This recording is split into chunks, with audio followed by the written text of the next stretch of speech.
This video is definitely going to get demonetized and age restricted, so if you want to support what I do, please consider signing up for my Patreon by clicking the link in the description. YouTube moderation team. This is an educational video. I simply want to make my audience aware of things that they should never say. Спасибо, danke, merci, gracias. Assalamu alaikum, это добро пожаловать на мой канал. Today we're going to be counting down the top 10 most iconic swear words, curses, or grotesque expressions in foreign languages. But a little disclaimer. Bedauerlicherweise, к сожалению, malheureusement, I do not know every language in the world, so this list is going to be heavily based on the languages that I have personal knowledge of. So please educate me down in the comments about all the other words that I am unaware of. So without further ado, давайте начнем. Coming in at number 10, we have Hostide colis de tabarnak in the French language. Hostide colis de tabarnak literally translates to communion host of the chalice of the tabernacle. And it's only used in what should be the independent country of Quebec.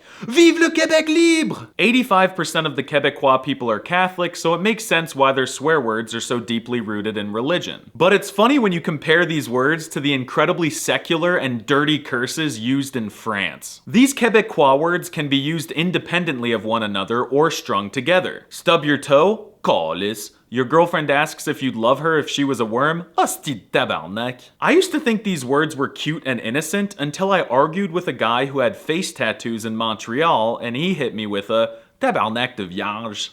Coming in at the number 9 spot, we have Shisa in the German language. Shisa literally translates to poop or shit, and it's really the catch-all curse for expressing frustration across the German-speaking world. German is a very powerful sounding language already, so nothing hits harder than a loud and passionate Scheiße from a pissed off German. The true beauty of Scheiße comes from how it can be used in so many different expressions. Das ist mir scheißegal. Das ist doch alles Scheiße. And it can also be used as a verb. Ich scheiß mir gleich in die Hose. Du kannst Tod und Leben nicht bescheißen. It's just a powerful and poetic word that you should watch out for. At the number 8 spot, we have Kelb in the Arabic language. Kelb literally translates to dog, and you might be wondering, dog? That's not a very bad word, what? And you're right, if you use the word kelb to describe a literal dog in Arabic, that's very halal. But if you call someone a kelb in Arabic, it's very haram and worthy of an astaghfirullah. It is a very, very serious insult in Arab culture, which I find interesting. It's mainly used in the phrase inta kelb if you're insulting a man, and inti kelba if you're insulting a woman, which I hope you don't do very often. There are some other really vulgar curses in Arabic, but they're just so graphic and inappropriate that I'm not comfortable discussing them. For number 7, we have joder in the Spanish language. Joder is a verb really only used in Spain, which means to have intercourse.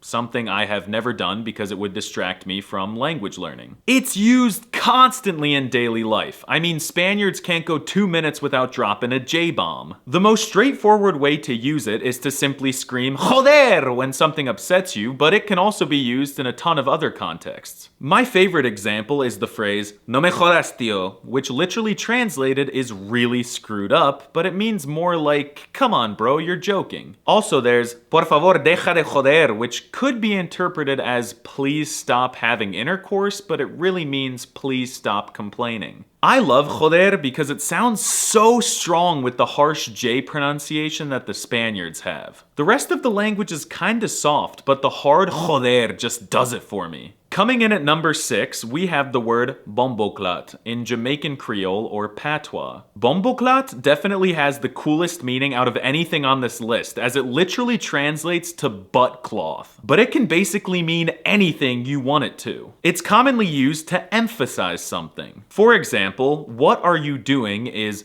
wayadu in Jamaican Patois, but to make it sound a little angrier, you could say Waya Bomboclat do, which is so beautiful. What are you butt cloth doing? You can also call someone a Bomboclat, which is an insult, the equivalent of calling someone toilet paper. Or you can just scream Bomboclat if you're surprised, angry, shocked, pissed off, you name it. You slip on some ice in Jamaica, Bomboclat. Your wife's boyfriend kicks you out of the house, Bomboclat. It's infamous and universal. I like how it's long. I feel like most curse words these days are too short. At number 5, we have Motherch in the Hindi language. Mother means mother and chod means to have intercourse. So yeah, it means someone who has intimate relations with a mother. It's important to note that there is also ben chod, which is the same but with a sister. You can call someone a motherchod by simply saying "Tu motherchod hum," which was the first thing I ever learned in Hindi. The reason why I really love motherchod so much is because I have seen countless videos online of Indian men calling each other the word in street fights. And there's just something powerful about people arguing and insulting each other in the Hindi language. I think it's a soft sounding language, kinda the opposite of Dutch or German, so I can't really wrap my mind around how motherchod is so offensive to people who natively speak Hindi. At number 4, we have the word perkele in the Finnish language. Perkele literally translates to devil, but the word's origins trace back to the name of the Baltic god of thunder. That's badass. No one knows anything about the Finnish language as no one has ever learned it since it's practically impossible, and there are like 10 people total in Finland. But for some reason, the word perkele is famous and tons of people seem to know about it all around the world. It's used generally in the same way an American would say, "God damn,"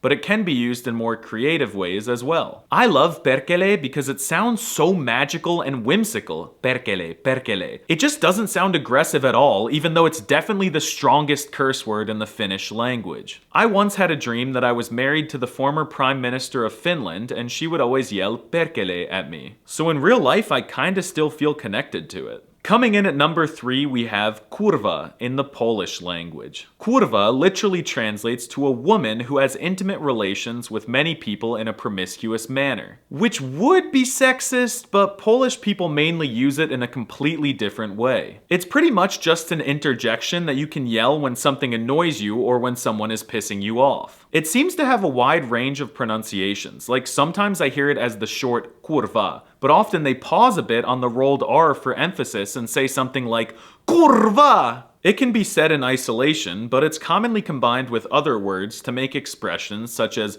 Bober kurva or kurva mać. And kurva can go practically anywhere in a sentence, so it's beautifully universal and there's no excuse why you shouldn't say it constantly even if you're not speaking Polish. At the number 2 spot, we have in the American language. The word literally translates to and it's a verb that means to have intercourse, but it can be used in every way imaginable. You can tell someone you or off, I want to get the out of the United States, this is a refrigerator, holy this, I'm a up, it, I don't give a I don't give a flying what the is happening. I've also noticed that people often throw it into other languages as an interjection, and that really goes to show you how universal it has become. Before we get to the number 1 curse word in the world, I would like to let you know that my friend dared me to shave my head and I did it. I'd also like to go over a few honorable mentions that barely missed the list. Caralho in Portuguese. It means male genitalia, but it's just a cute way of being like, shit, damn it. Caralho. Polyglot in American. Back in the day, being a polyglot was cool, but now it's a slur. Siktir in Turkish. It means screw off, and I really just love how it sounds super powerful. And at the number 1 spot, we have none other than the glorious, iconic, beautiful word that we all know and love,